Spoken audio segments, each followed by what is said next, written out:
नमस्कार, अपना प्रदेश उत्तर प्रदेश उत्तराखंड देख रहे हैं आप। मैं हूं आपके साथ पूजा मोहन पांडे। मेडिकल टूरिज्म को लेकर के लखनऊ में एक कार्यशाला का आयोजन किया गया, जिसमें औद्योगिक विकास मंत्री नंदगोपाल नंदी भी शामिल हुए। इस कार्यशाला का आयोजन एमएसएमई के additional chief secretary Navneet Sehgal की अध्यक्षता में हुआ है। इस दौरान मंत्री नंदगोपाल नंदी ने कहा कि यूपी में मेडिकल टूरिज्म को लेकर बड़ी संभावनाएं देखी जा रही हैं। होटल, ट्रैवल और मेडिकल के दिग्गज कारोबारी इस कार्यशाला में दूर दूर से सहभागिता करने लखनऊ पहुंचे हैं। यूपी सरकार कारोबारियों को हर संभव सहयोग देगी।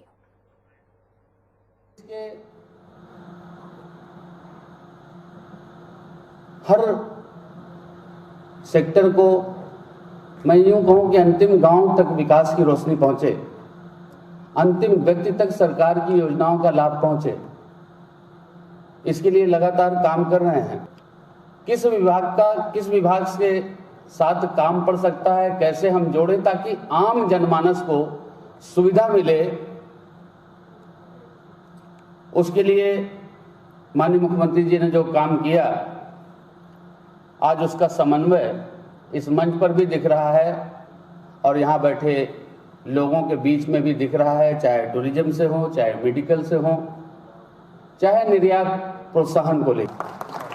निर्यात कॉन्फ्रेंस में जो अस्पतालों के जो चलाने वाले लोग हैं, मैनेजमेंट है, उनको, टूर ऑपरेटर्स को, पर्यटन विभाग, स्वास्थ्य विभाग, हमारा जो स्वास्थ्य मेडिकल एजुकेशन है, वो सब विभागों के अधिकारी भी यहाँ मौजूद थे। प्रदेश से निर्यात जो सामग्री का है, गुड्स का, उसके साथ साथ सेवाओं का और निर्यात कैसे हो सकता है, इसके लिए 5 सेवाएं जो हैं वो चयनित की गई हैं। मेडिकल टूरिज्म उनमें से एक है, आईटी है, एजुकेशन है, लॉजिस्टिक्स।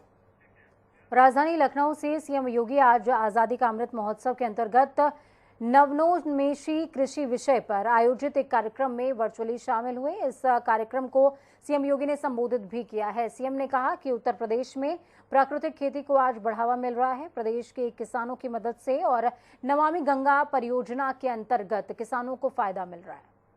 गंगा, यमुना, सरयू जैसी पवित्र नदियों के दोनों तटों पर 5-5 किलोमीटर के दायरे को ध्यान में रख करके हम लोग किसानों को वहां पर औद्यानिक फसल या खेती के लिए जो भी वह कार्यक्रम करेंगे, अगले 3 वर्ष तक हमने कुछ सब्सिडी दे करके प्राकृतिक खेती को व्यवस्थित रूप से आगे बढ़ाने के लिए प्रोत्साहन देंगे। मुझे बताते हुए प्रसन्नता है कि जब 16 दिसंबर 2021 को आदरणीय प्रधानमंत्री जी ने प्राकृतिक खेती पर एक वर्चुअल संवाद किया था, तो उस समय उत्तर प्रदेश के 1055 कृषकों समेत प्रदेश के सभी 825 विकास खंडों में 1,65,000 हमारा किसान भाई इस प्राकृतिक खेती के साथ सीधे सीधे जुड़ा हुआ दिखाई दिया था।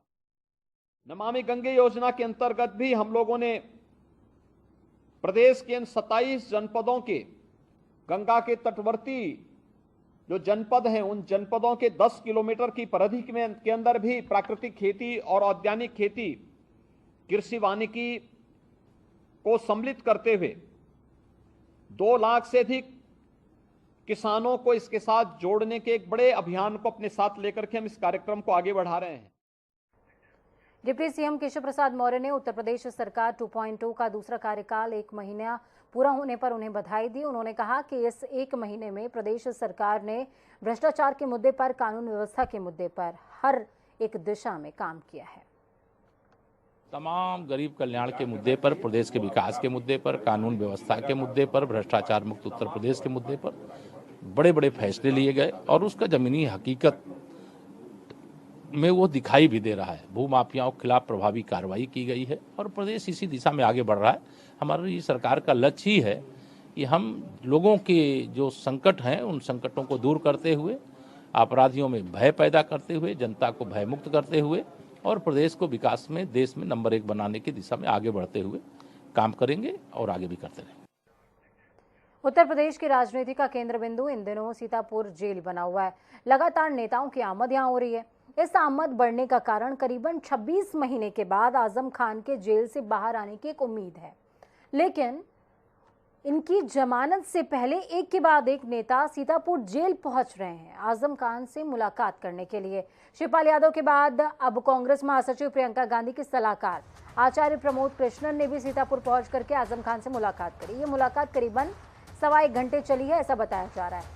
आजम खान से प्रमोद कृष्णन की मुलाकात खबरों में इसलिए भी बनी हुई है क्योंकि ऐसा कहा जा रहा है कि आजम खान किसी और पार्टी में शिफ्ट हो सकते हैं। किस पार्टी में जाएंगे, क्योंकि अखिलेश यादव से नाराजगी की खबरें लगातार तूल पकड़ती रहीं। इस नाराजगी की खबर के बीच में कल जब डेलीगेशन पहुंचा था, अखिलेश यादव समाजवादी पार्टी का जो डेलीगेशन था वो मिलने के लिए पहुंचा था, उस दौरान आजम खान ने अपनी तबीयत का हवाला देते हुए उनसे मुलाकात करने से इनकार कर दिया था। आपको बता दें कि प्रमोद कृष्णन ने जब मुलाकात करी है, इस मुलाकात के बाद बीजेपी पर भी जमकर प्रहार किया। और आपको ये भी बताएं कि इस मुलाकात के दौरान प्रमोद कृष्णन ने श्रीमद् भगवद गीता उपहार स्वरूप दी है। आजम खान से मिलने के लिए मैं कोई रणनीति बनाने नहीं आया था, उनके हालचाल जानने आया था, उनकी सेहत की जानकारी लेने आया था। और मैं ऐसा मानता हूं कि उनके खिलाफ जुल्म हुआ है। आजम खान के ऊपर बहुत ज़्यादा जुल्म और ज़्यादती हुई हैं और उत्तर प्रदेश सरकार के मुखिया आदरणीय योगी आदित्यनाथ जी एक साधु हैं, एक योगी हैं, सन्यासी हैं।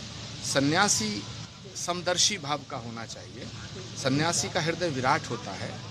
उनकी हुकूमत में किसी निर्दोष व्यक्ति के ऊपर जुल्म होना ये अपने आप में अन्याय है। मिले आप, क्या बात हुई? क्या आप? मैं उनसे मिला, काफ़ी देर उनसे बात हुई। उन्होंने मुझे खजूर खाने को दिए, मैंने उन्हें गीता भेंट की। गीता न्याय का ग्रंथ है, सत्य का ग्रंथ है और अधर्म पर धर्म की जीत का ग्रंथ है। बीते दिनों सपा सरकार में पूर्व मंत्री और वर्तमान में लखनऊ मध्य से विधायक रविदास मेहरोत्रा सीतापुर जेल में आजम खान से मुलाकात करने गए थे, लेकिन बताया ये जा रहा है कि आजम खान ने बीमारी का बहाना बताकर उनसे मिलने से साफ तौर पर इनकार किया। लेकिन रविदास मेहरोत्रा का कहना है कि प्रशासन ने उन्हें मिलने नहीं दिया, जिसकी वजह से उन्हें बैरंग बिना मुलाकात के वापस लौटना पड़ा। इस पूरे मसले पर हमारे संवाददाता ने सपा विधायक से खास बातचीत की है, सुनिए। राजनीति में अचानक से सरगर्मी बढ़ गई है। आजम खान से मुलाकात का दौरा जारी है। कल अभी बीते दिन रविदास मल्होत्रा गए थे उनसे मुलाकात करने, हालांकि कहा गया कि स्वास्थ्य के कारणों से उनसे मुलाकात करने से मना कर दिया। रविदास जी की क्यों नहीं मुलाकात हुई, इस पर खास बातचीत के लिए हमारे साथ रविदास मल्होत्रा जी हमारे साथ खुद मौजूद हैं। रविदास जी, शिवपाल यादव के बाद अचानक आपको आजम खान याद आ गए। अब माना जा रहा है कि समाजवादी के अध्यक्ष जो हैं अखिलेश यादव आपको दूध बना के भेजे थे अखिलेश यादव आजम खान से मुलाकात के लिए। समाजवादी पार्टी के विधायक पूर्व कैबिनेट मंत्री मोहम्मद आजम खान साहब सीतापुर जेल में 26 महीने से बंद हैं।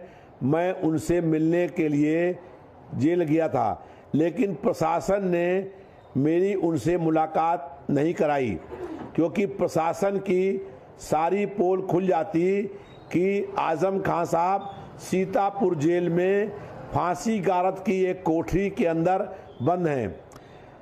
प्रशासन की ये पोल खुल जाती कि आजम खान जो 10 बार के विधायक हैं, 2 बार सांसद रहे हैं, 5 बार केंद्रीय मंत्री रहे हैं, उनको जेल में बी क्लास नहीं दिया गया है और वो अपराधियों की तरह जेल में रखे जा रहे हैं।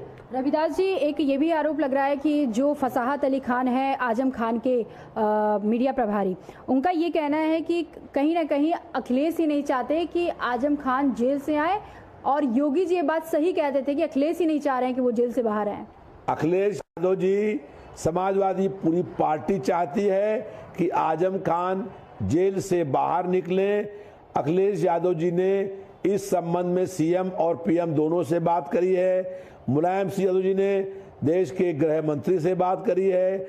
हम संघर्ष में भी, न्यायिक प्रक्रिया में भी उनके साथ खड़े हैं। पूरी समाजवादी पार्टी आजम खान पर हो रहे जुल्म के खिलाफ है और पूरी पार्टी उनके साथ में खड़ी हुई है। भारतीय जनता पार्टी केवल अफवाहें फैलाने का काम करती है और जनता के मुख्य मुद्दों से जनता का ध्यान बांटने के लिए ऐसे अनर्गल झूठे बयान देने का काम हो रहा है। आपका बहुत बहुत धन्यवाद। ये थे लखनऊ मध्य से रविदास मल्होत्रा जो कि विधायक हैं, और ये कल मुलाकात करने के लिए कोशिश भी किए थे आजम खान से। इनका आरोप है कि प्रशासन ने ही मुलाकात करने नहीं दिया। लेकिन देखा जाए तो कहीं ना कहीं इनका भी कहना है कि आजम खान और अखिलेश यादव को लेकर बीच में जो टकराव की खबरें चलाई जा रही हैं वो महज अफवाह है, सब संबंध सही है और हम पूरी कोशिश करेंगे कि 2024 में गैर भाजपाई गैर कांग्रेस के दलों के साथ मिलकर लोकसभा चुनाव को फतह करें। कैम रियाज के साथ मैं जय सिंह, जनता टीवी, लखनऊ। वक्त यहाँ पर छोटे से ब्रेक का। ब्रेक उस पार खबरों का सफर लगातार जारी है।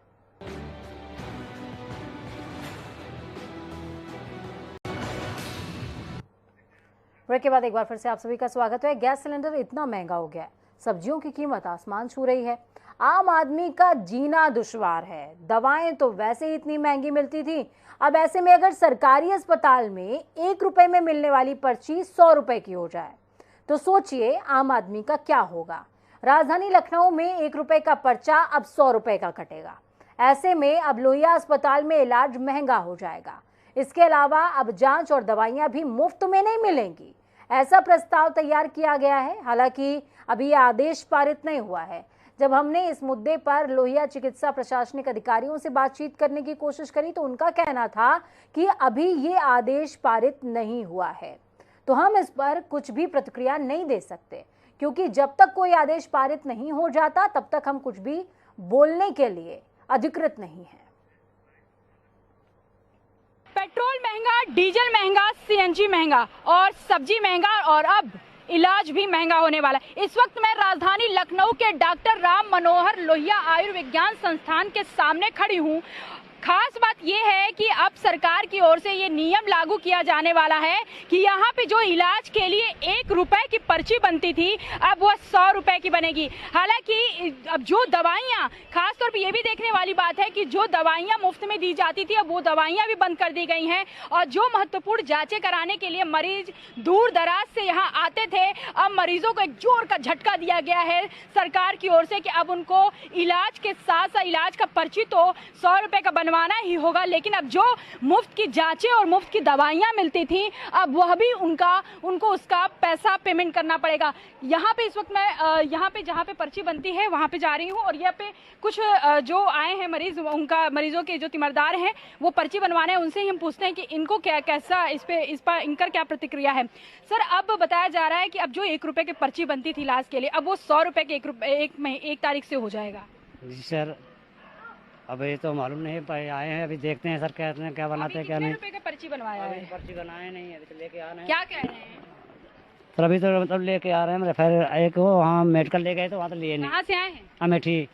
अमेठी से आए हैं। लेकिन ये तो बताइए कि 1 तारीख से तो ये नियम लागू हो जाएगा, 1 रुपए का पर्ची 100 रुपए। तो फिर मरीज कहाँ से कराएंगे इलाज? फिर सर युवा हूँ तो मैं क्या कर सकता हूँ, गरीबों को मारा जा रहा है और क्या होगा, जो काम यहाँ पे फ्री में हो रहा है। मैडम, 1 रुपए का जो पर्चा बनवाती हैं अब वो 100 रुपए का होने वाला है 1 तारीख से, क्या कहेंगे? और जो जांचें मुफ्त होती थी, दवाइयां जो मुफ्त मिलती है वो भी नहीं मिलेंगी। प्राइवेट वाले तो लूट ही रहे थे, सरकारी वाले भी लूटे। फिर खास तौर पे सबसे बड़ी बात जो है कि जनता के, इसमें कुछ लोग का कहना था अभी तो नियम लागू नहीं हुआ है तो इस पर अभी कुछ प्रतिक्रिया हम दे नहीं सकते। कुछ का कहना था जैसे प्राइवेट लूट कर रहे थे वैसे अब सरकारी भी कर रहा है। तो सबसे बड़ी बात है कि इसमें सबसे बड़ा नफा नुकसान अगर किसी का हो रहा है तो वो है जनता। कैमरामैन रियाज के साथ मैं जय सिंह, जनता टीवी, लखनऊ। बरेली में समाजवादी पार्टी के प्रदेश अध्यक्ष नरेश उत्तम पटेल राजनीतिक द्वेष से भोजीपुरा विधायक शहजुल इस्लाम का पेट्रोल पंप ध्वस्त करने का आरोप लगाते हुए इस प्रकरण की जांच के लिए 12 सदस्यीय टीम गठित की है। ये टीम 26 अप्रैल को जहां जांच करने आएगी और उसी दिन डीएम को अपनी जांच रिपोर्ट भी सौंपने वाली है। आपको बता दें कि समाजवादी पार्टी के राष्ट्रीय अध्यक्ष और पूर्व मुख्यमंत्री अखिलेश यादव के निर्देशानुसार 27 अप्रैल को समाजवादी पार्टी का 5 सदस्यीय प्रतिनिधिमंडल जनपद बांदा जाएगा।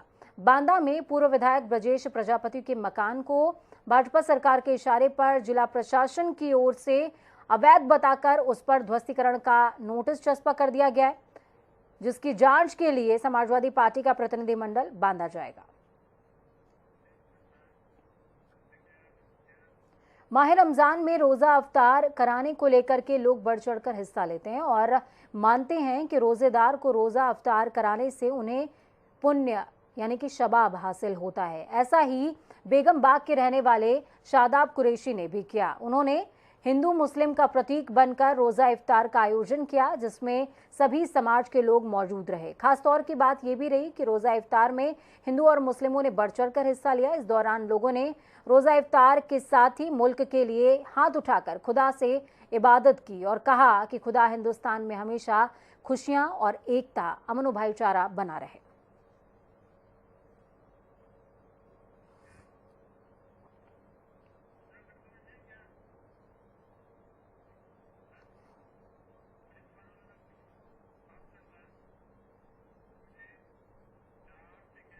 तो वहीं मुख्यमंत्री पुष्कर सिंह धामी ने प्रेमनगर आश्रम में MIC की ओर से आयोजित वार्षिक उत्सव के कार्यक्रम में शिरकत करने के लिए वो पहुंचे थे, जहां पर पहले से मौजूद पूर्व कैबिनेट मंत्री यतीश्वरानंद महाराज ने पहले से पूरी व्यवस्था को संभाला हुआ था। सीएम धामी के पहुंचने से पहले पुलिस प्रशासन की ओर से सुरक्षा व्यवस्था को चाक चौबंद कर दिया गया था। इस दौरान सीएम धामी ने कहा कि चारों धाम की यात्रा को लेकर प्रशासन पूरी तैयारियों में जुटा हुआ है। केदारनाथ यात्रा को लेकर तैयारियां दुरुस्त हैं।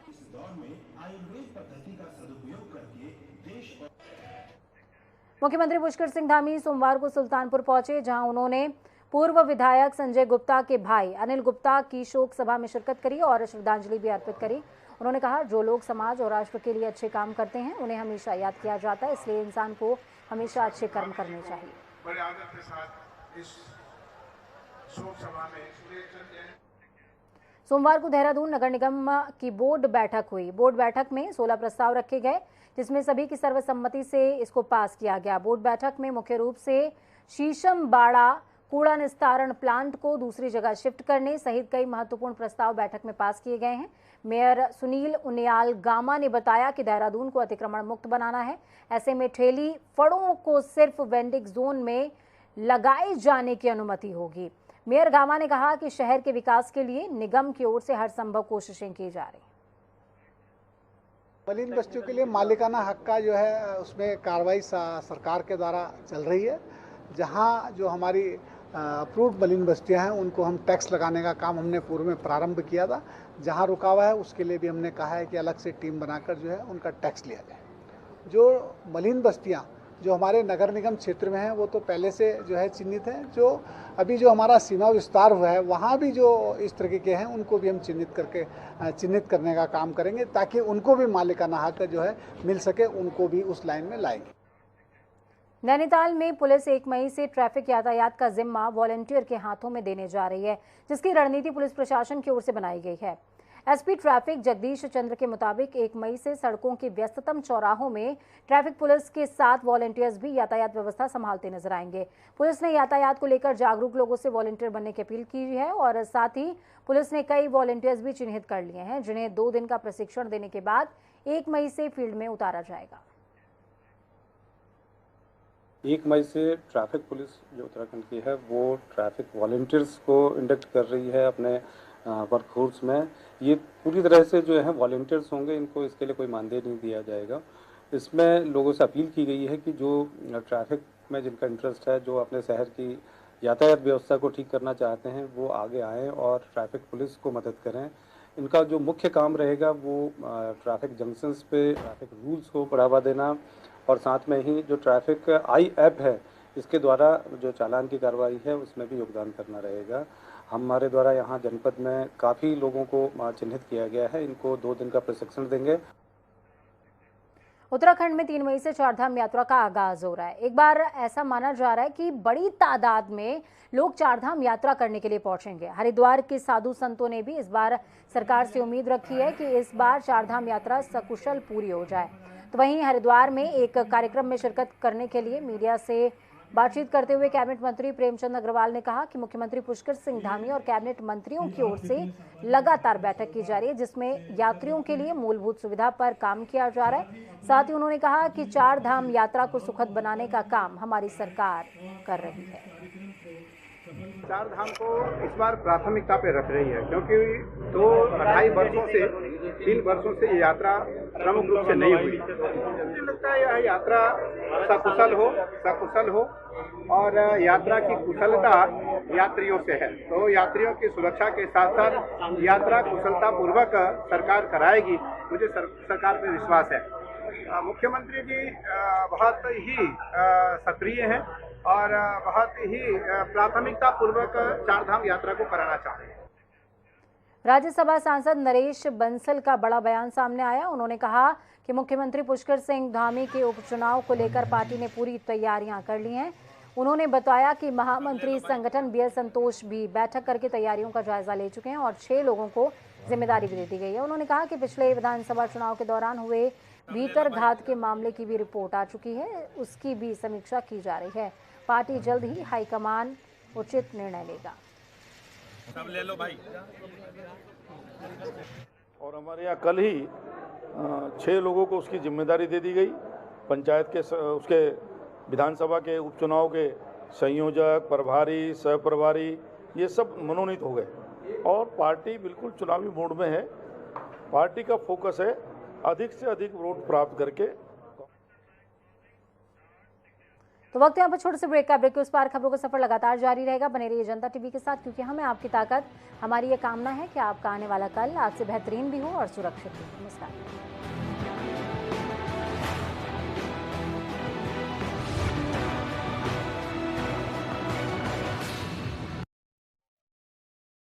आ गया जियो मार्ट 5 दिन तक बिना दिन सेल। ग्रोसरी से इलेक्ट्रॉनिक्स तक पैरल्स तक जबरदस्त सेविंग्स। 30 अप्रैल से 4th में इंडिया करेगा। रूप मंत्रा आयुर्वेदिक फेस वॉश, इसमें है क्यूकम्बर के प्योर एक्सट्रैक्ट्स जो नेचुरली चेहरे को मॉइस्चराइज रखे। ये कोई कॉस्मेटिक नहीं, आयुर्वेदिक औषधि है। समाचार ही नहीं, विचार भी।